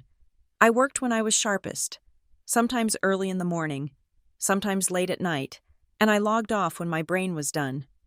I even made a friend, a real one. Her name was Naomi, another engineer on the advisory team. She lived in a town near Birchfield, a single mom with a son June's age. She was sharp, funny, and had zero tolerance for nonsense. One Friday, she sent me a message. My kid is obsessed with logic puzzles. I'm ordering pizza. Bring June. We're making it a competition. We called them Logic Fridays. 1 week at her house, 1 week at mine. We'd sit around a kitchen table, 2 women and 2 children, arguing over puzzle grids, laminated maps, and deductive reasoning. We were teaching our children how to solve problems with facts, not with manipulation. It was the healthiest social interaction I had experienced in my adult life. June's life was also building. The Dane County Junior Artisans Fair was held in late spring. She was nervous, her box. The Maple Secret sat on a simple cloth-covered table under the bright lights of the exhibition hall. It was surrounded by elaborate, oversized projects, a huge, clumsy birdhouse, a gaudy painted lawn chair. Hers was small, quiet, and perfect. The judges came by. They were 2 old men, both in faded overalls, with hands like gnarled wood. They looked at her box. One of them picked it up. He turned it over, squinting at the joints. "Mortise and tenon," he muttered to the other, sounding impressed. "Clean work." June, who had been hiding behind my arm, stepped forward. Her voice was small but clear. It has a secret." The man looked at her. She reached out a small, steady finger and pressed a tiny, almost invisible knot in the wood grain on the side. There was a faint snick. The lid, which had appeared to be one solid piece, slid smoothly sideways, revealing the velvet-lined compartment. Both judges leaned in. They examined the mechanism, the tiny, carved wooden latch, the smooth groove. One of them looked at June, his eyes sharp. "You did this yourself? Not a kit?" "No, sir," June said. I learned about geometry." He nodded, a slow, deep sign of respect. He slid the lid shut. "Good work, young lady." We came home from the fair, and I knew there was one last set of doors to close. The move had been physical, but the digital tethers remained. My old phone number, the one they all had, was still active, set to auto-forward all calls to Maeve's office. My old email address, the one they had used to berate and beg, was still forwarding. I sat down at my desk. The new pine trees waved slowly in the window. I logged into my phone carrier. "Deactivate number," a pop-up asked. "Are you sure? This action is permanent and cannot be undone." I clicked confirm. The number I had carried for 15 years, the one that had been a conduit for so much poison, was gone. I went to my email client. I didn't just log out. I deleted the account. The automatic forwarders to Maeve vanished. The Fallout folder, the evidence folder, all of it, already backed up to an encrypted hard drive in Maeve's office vault, was gone from my life. I had a new phone number. Only 5 people had it. June, Naomi, my boss at North Star, Maeve, and my new next-door neighbor. I had a new email address. It was clean. The last bridge was burned. I was, finally, unreachable. That night, I did something just for me. I opened a new document on my computer. I titled it, "The Whitaker Rules." It wasn't for June. It was for me. It was the manifesto I had needed my entire life. Rule 1. Kindness is not a blank check. It is a finite resource, to be given only to those who invest it wisely. Rule 2. Money is a tool, not an obligation. It is used to build security, not to buy temporary peace. Rule 3. Respect is the mandatory, non-negotiable price of admission into my life. No respect, no entry, no exceptions. Rule 4. No is a complete and final answer. It requires no explanation. I printed the single page and pinned it to the wall inside my new office closet, where only I would ever see it. The email from the fair committee came on a Saturday morning. June didn't win first place. That went to a high school junior who had built a massive, functioning wooden clock. June won second place, Youth Craftsmanship, Division 2. The prize was a blue ribbon and a $50 gift certificate to the lumber yard. June took the ribbon from the envelope. She didn't just smile. It was a different expression. It was validation. It was the look of someone whose work had been seen, measured, and valued by impartial, expert strangers. She held the ribbon up. the blue satin bright against her small hand. It was the most radiant, deeply satisfied smile I had ever seen on her face. The cheap, worthless trash was, officially, an award winner. There was one last brick to lay in the new foundation. I met with a financial advisor in Birchfield. I had the new stock options, the 401k, the paid-for house. I had one more piece of paperwork to sign, a life insurance policy, a significant one. I filled out the forms. I named the beneficiary. June Whitaker, Soul. My signature on that document felt just as final, just as freeing, as the will. It was the last firewall. If I died, my daughter would not just be safe. She would be wealthy. She would never, ever be in a position where she had to beg, or borrow, or depend on the kindness of cruel people. That night, we celebrated. We made waffles for dinner. The air from the open kitchen window was cold and smelled sharp, like pine. We sat at our small table, eating. The only sounds the clink of our forks, and the sound of the wind moving through the thousands of trees in our backyard. My new phone was on the counter. It was dark. It had not buzzed with an unknown number in weeks. There were no midnight calls to dread. There was no company gate to be humiliated at. There were no emails to delete, no text messages to archive, no bank alerts to fear. The silence was different now. It wasn't the vacuum of their absence. It was the presence of our new life. It was not a dramatic, movie-ending piece. It was quiet. It was small. But as I watched June drizzle maple syrup on her waffle, I realized it was the most durable, unbreakable thing I had ever built. I had thought the silence of Birchfield was permanent. I had thought that by building a new life, an hour north, by changing my phone number, by deleting my email, I had finally achieved a clean separation. I had built a new house of brick, and I assumed they would not have the energy to huff and puff and blow it down. I had underestimated the pure kinetic energy of desperation. Coal was trapped. The garnishment was working. The $78.14 that trickled into my lawyer's trust account every week was, to him, a constant, agonizing reminder that he had lost. It was not enough to pay back the $36,000 he owed me in any meaningful time frame, but it was enough to enrage him. It was a digital leash. He could not contact me. He could not contact June. He could not harass my employer. He could not, legally, even mention my name. So, he found the one thing he had left, my daughter's name. The letter arrived not at my house, but at Maeve's office. It was from a new, unknown law firm in Madison. It was a formal notice of intent to sue. Maeve read it to me over the phone, her voice dripping with a dry, cold contempt. "It seems," she said, "that Mr. Whitaker has a new, final plan. He is accusing you of tortious interference and breach of fiduciary duty." "What? That's insane. What business?" "Oh, this is the best part," Maeve said. "He claims you are actively sabotaging his new, promising venture, a nonprofit organization called the June Whitaker Youth Workshop Initiative." The blood in my veins turned to ice. He's using her name." "He is," Maeve confirmed.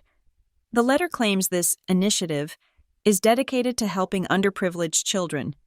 Just like his talented niece find an outlet in woodworking, he is claiming that by enforcing your wage garnishment, you are defunding this vital community program. He is demanding you immediately and publicly cease all collection efforts, or he will sue you for damages." It was a trap, a public relations nightmare. He was trying to paint me as the monster, stealing money from a children's charity that bore my own daughter's name. "He's using her," I whispered. "He's using her name as a human shield." "It's his last move, Elena," Maeve said. "It's the final desperate lunge of a cornered animal, and it's going to be the end of him." "What do we do?" "We do nothing," Maeve said. "You will not reply. You will not engage. I, on the other hand, am going to take this letter, this fraudulent, extortionate, and frankly pathetic document, and I'm going to file our final petition. We are no longer just defending, we are attacking. He just violated the restraining order in the most obscene way possible, by using your minor child as a tool for financial extortion. I'm filing for a permanent injunction. We're going to court, and we are going to end this." The courtroom was small, sterile, and smelled of old coffee and floor wax. This wasn't a high-profile criminal trial. This was the dregs of civil court. A Tuesday afternoon calendar full of broken contracts and broken families. We were there. Me, in my work clothes. Maeve, in a sharp gray suit. They were there. Cole, looking thin and sallow, wearing a cheap suit that was too big in the shoulders. Ralph and Doreen, sitting in the back row, looking gray and translucent, like ghosts. In the matter of Whitaker v. Whitaker, the judge, a tired-looking woman with her hair in a bun, said, "Ms. Kincaid, you filed the petition. Proceed." Maeve stood. She was not dramatic. She was a systems analyst, laying out a history of failures. "Your Honor, this is not a new dispute. This is the culmination of a 3-year pattern of harassment and fraud. My client, Ms. Whitaker, has been subjected to." She laid it all out, piece by piece, exhibit by exhibit. Exhibit A, the original, defaulted $65,000 loan agreement. Exhibit B, the documentation of the fraudulent furnace and frost business, including proof of his purchase of DJ equipment, not kilns. Exhibit C, the threatening voicemails from Mr. Whitaker, dated October 30th, where he threatens our client's job. Exhibit D, the police report from November 5th, where Mr. Whitaker's parents trespassed on my client's corporate campus, North Star Pixel Labs. Exhibit E, the current harassment order, which Mr. Whitaker has violated multiple times. Exhibit F, the fraudulent Stone and Sparrow Studios website, a clear attempt to entrap our client. She held up the final letter. And now, Exhibit G, a threat of litigation, sent by Mr. Whitaker's counsel, that explicitly uses my client's 12-year-old daughter's name as leverage to stop a lawful wage garnishment. This is not a business dispute. This is extortion. It is a violation of the existing order, and it is, frankly, disgusting. The judge looked over her glasses. Cole's lawyer, a young, nervous-looking man who clearly hadn't been paid, stood up. "Your Honor," he stammered, "my client was merely honoring his niece. He sees her talent. He wanted to build something positive. It is Ms. Whitaker who is vindictive. She is the one. She is the one who called his original art trash." The courtroom was silent. Cole was whispering furiously to his lawyer, but the man had said it. He had inverted the entire story. The judge leaned forward. She looked at Maeve, then at me. Then she settled her gaze on Cole. "Mr. Whitaker," the judge said, her voice quiet. "Let's go back to the beginning. The inciting incident, according to the original police report, was a family party at which you allegedly disparaged a gift from your niece, correct?" Cole stood up, brushing his lawyer aside. "Your Honor, that is a complete lie. It's a family disagreement that she blew out of proportion. I would never disrespect my niece. I love her. I was trying to help her. She is the one who has torn this family apart." "So you deny it?" the judge pressed. "You deny calling your 12-year-old niece's handmade gift cheap, worthless trash?" Cole's face went white. He knew he was under oath. I don't recall the exact words," he stammered. It was a long time ago. People were drinking. It was a joke." "It was not a joke, Your Honor," Maeve said, standing slowly. Cole's lawyer interrupted. "Objection. This is hearsay. There is no proof." Maeve smiled, a tiny, cold, reptilian smile. "On the contrary, Your Honor, while we do not have an audio recording of the party itself, we do have Mr. Whitaker's own voice from a separate incident, which clearly establishes his pattern of malicious harassment." She signaled to the clerk. "This is a voicemail Mr. Whitaker left for my client after she lawfully repossessed the collateral for the defaulted loan. This is Exhibit C.4. The courtroom speakers crackled, and then, his voice, not the sad, performative whisper from his Instagram video, not the stammering, nervous voice in the courtroom. It was the voice from that night, the hissing, venomous whisper. You bitch. You took my car, and now you got a restraining order? On Mom and Dad?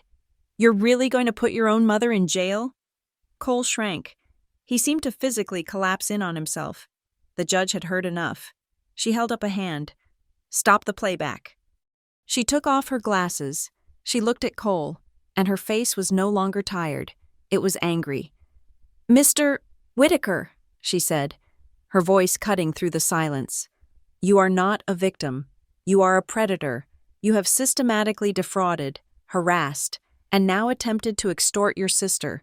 This court will not tolerate it. The gavel came down. It was a single, sharp crack. Petition granted, she said. The existing harassment order is renewed for a period of 2 years. It is expanded to include any and all third-party contact, and any mention of Ms. Elena Whitaker or the minor child, June Whitaker, on any social media platform, website, or public forum. Any violation of this expanded order, and Mr. Whitaker, I want you to look at me, any violation, will result in immediate, non-negotiable short-term incarceration. That is 30 days in county jail. Do you understand me? Cole just nodded, his face gray.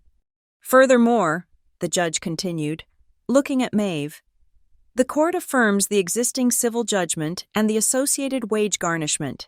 It is lawful, it is binding, and it is hereby ruled non-appealable and non-modifiable without a full judicial review.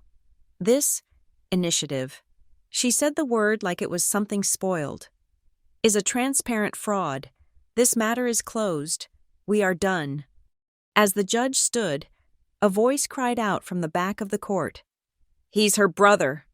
It was Doreen. She was on her feet, her face twisted. She's destroying her own family. She's heartless. She owes us. The judge didn't even look. Bailiff, remove her. This court is adjourned. A deputy moved toward them, and Ralph, looking defeated, pulled her back down. She was sobbing, a dry, ugly sound. The judge looked at them, one last time. Ma'am, for your own education, voluntary family support is not a legal obligation. This is not a family court. It is a court of law. We walked out. We walked out of the sterile building and into the clean, cold afternoon air. A woman with a press badge, a blogger for a local Madison news site who must have been tipped off by Cole, ran up, holding a phone. Ms. Whitaker, your mother says you're heartless. Your family says you're destroying them. Do you have a comment? I stopped. I had been running from their narrative for my entire life. I had been hiding, blocking, and deleting. I turned. I looked at the camera. I felt nothing, just the calm, cold finality. We chose boundaries, I said, my voice clear. We did not choose revenge. That's all. I turned, and I walked away. That night, I drove home to Birchfield. The house was warm. June was in the garage, now her full-time studio, working on a new project. She had finished her new box. It was a perfect copy of the original. The same pale wood, the same intricate, burned-in pattern of the snow lake. She had reclaimed it, but there was one difference. On the lid, she had carved a small, shallow, empty square, a place, she said, for something to be added. I opened my briefcase. I took out the last piece of paper Maeve had given me. It wasn't a court order. It wasn't a threat. It was a printout from the trust account. The first, official, court-affirmed, automatic payroll deduction, amount received, $78.14, from Madison Express Courier, Judgment 774 B. The plan was active. The system was running. It was all, finally, out of my hands. I folded the receipt into a small, neat square. I walked over to the box. I placed the paper into the empty slot on the lid. It was a perfect fit. June slid the lid shut. The mechanism was smooth, catching with a quiet, satisfying click. I looked at her, at my daughter, building her new life in the foundations of my old one. "You see, honey," I said, "sometimes justice doesn't roar. It just clicks into place, and then it's quiet." Thank you so much for listening to this story. I truly appreciate you spending your time with me. Let me know in the comments where you are listening from and what your thoughts are on Elena's journey. I would love to connect. Please subscribe to Lila Revenge Stories, like this video, and if you can, support us by hitting that hype button so this story can be heard by more people.